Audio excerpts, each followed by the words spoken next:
Тийг улсын их хурлын гишүүн Жаданбагийн баясгалан танилцуулнаа. За энэ нэлээд олон санал хураалттай байгаа гишүүдээ.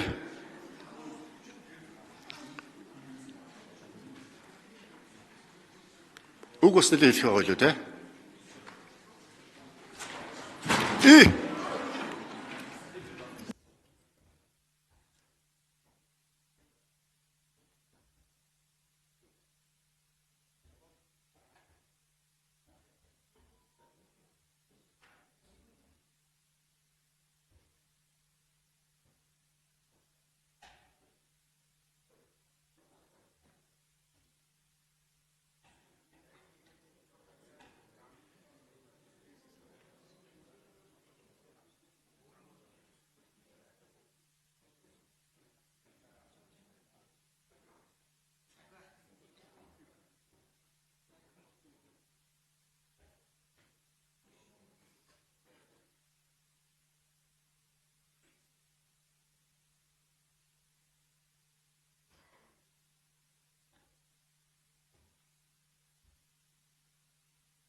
Улсын их хурлын дарга эрхэм гишүүдээ.